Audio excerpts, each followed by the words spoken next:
여러분 사북항쟁에 대해서 들어보신 적이 있으십니까? 들어는 봤는데 자세히는 모르겠다 하시는 분들도 많으실 텐데요. 1980년 4월 21일부터 24일까지 나흘 동안 정선 사북에서 펼쳐진 노동항쟁입니다.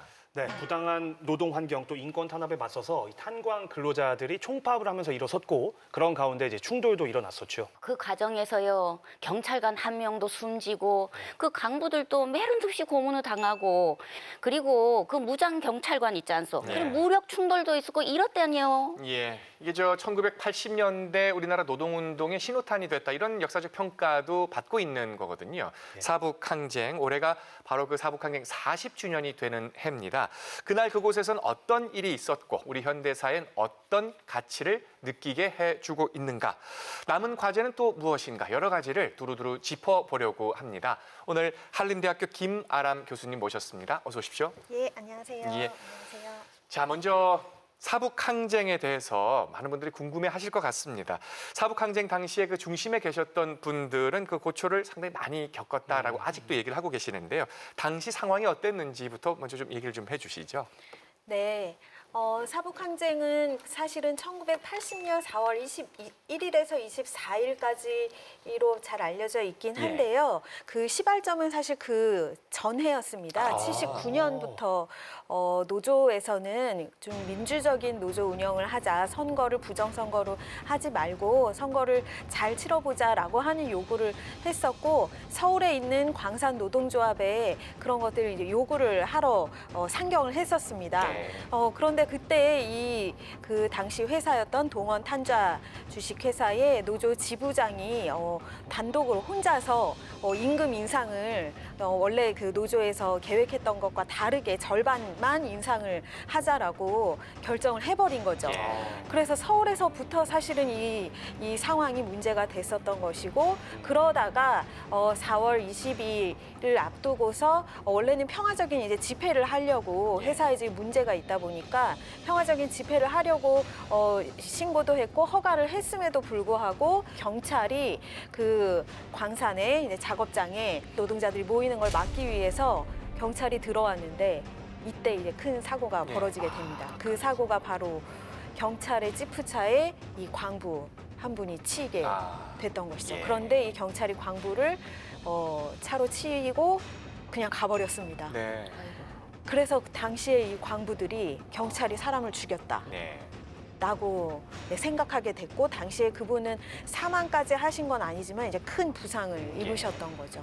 사실 그래서 그때 그 사건을 좀 계기로 해서 많은 그 광산에 계시던 노동자분들이 당연히 분노하지 않을 수가 없죠. 사람을 죽이고 가버렸다라고 알고 있었으니까. 그래서 수천 명에 달하는 분들이 나와서 이제 경찰과 대치를 하게 됩니다. 당시 경찰에서는 최루탄을 쏘기도 하고, 그 광부들은 이 철도 당시에 철길 위에 있는 돌을 이제 던지는 이런 어떤 대립 상태가 한 4일 동안 지속됐던 사건이라고 보실 수가 있습니다. 교수님, 그 항쟁이 끝나고 나서도 사실은 그 강부들의 삶이 그렇게 녹록하거나 뭐 변화가 된 게 별로 없다고 우리는 그래 알고 느끼고 있거든요. 약속도 제대로 이행되지도 않고 있는데 제가 알고 있는 게 맞나요? 네, 잘 알고 계십니다.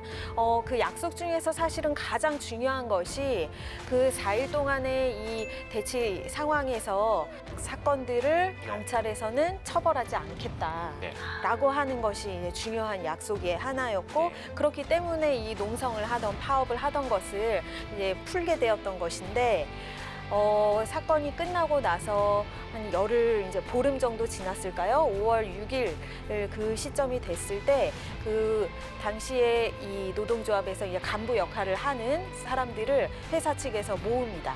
그래서 회의를 이제 하자. 우리가 수습은 이미 좀 진행을 하고 있는 상태지만 앞으로 회사를 어떻게 잘 운영할지 같이 모여서 회의를 하자라고 해서 모였더니 문을 이제 다 앞문과 뒷문을 닫고, 그때 이제 계엄 군대가 네, 그리고 경찰들이 정선 경찰서에서 경찰들이 이분들을 연행을 하게 예. 됐던 것이죠. 그래서 불법 연행이기도 하고 불법 감금이 이제 일어났던 것이고요. 그 과정에서 많은 분들이 이제 고문을 받기 시작했습니다. 그때 정선 경찰서 거의 체육관 같은 이 바닥에 예. 칸막이만 단순하게 이렇게 하고서 많은 분들이 서로 이 고문당하는 소리를 다 들으셨고, 특히 여성분들 같은 경우에도 또 끌려가신 분들이 많이 계셔서 그때는 그 성폭력 예.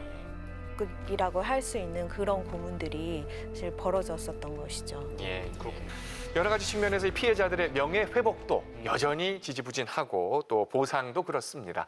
뭐 정부 차원에서 공식적인 사과라든가 배상 뭐 이런 것들이 과연 지금 기대만큼 이루어지고 있는가 하다면 고개를 지을 수밖에 없는 상황 같은데 지금 어떻습니까?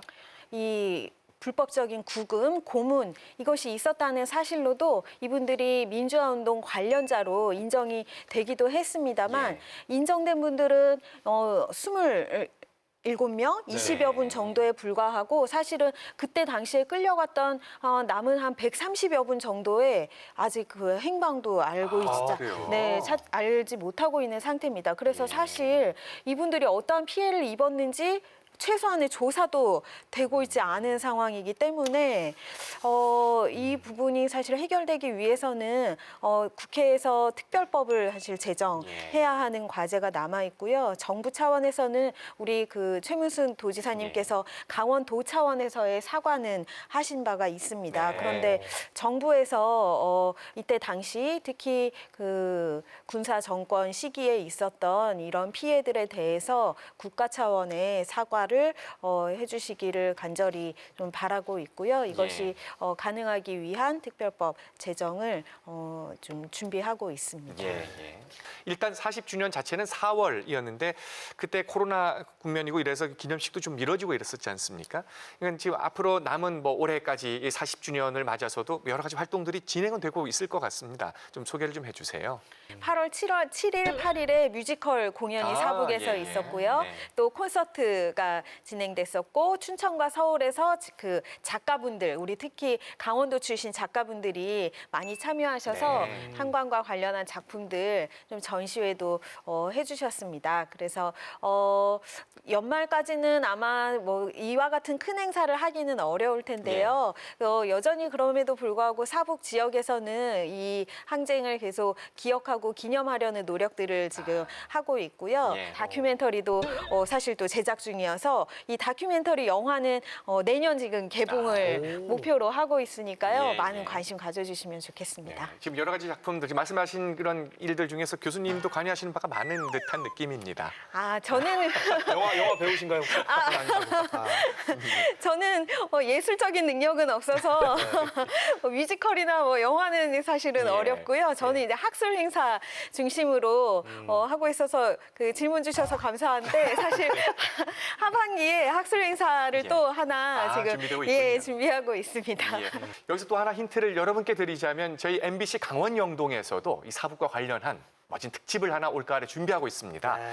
30부작 라디오 드라마를 지금 제작 중이거든요. 다 완성되면 알려드리겠습니다. 저는 출연 안 합니다. 참고로 하고요. 좋습니다. 혹시 학자로서 관련된 학자로서 정부에게 뭔가 좀 하고 싶은 얘기 있으면 끝으로 한마디 좀 해주시죠.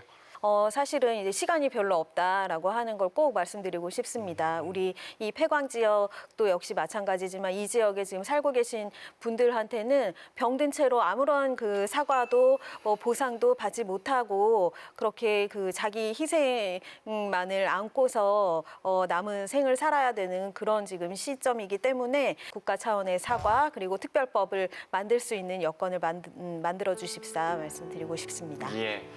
그날의 봄은 아직 끝나지 않았다. 그날의 아픔은 사북 항쟁은 현재 진행형이다라고 그날 현장에서 고초를 겪으신 분들은 지금도 말씀을 하십니다. 아직까지 막혀 있었던 그런 문제들도 잘 풀려 나아갈 수 있기를 진심으로 바랍니다. 그러기 위해서 또 우리 모두가 함께 신경을 또 관심을 기울여야 될 거라 생각을 합니다.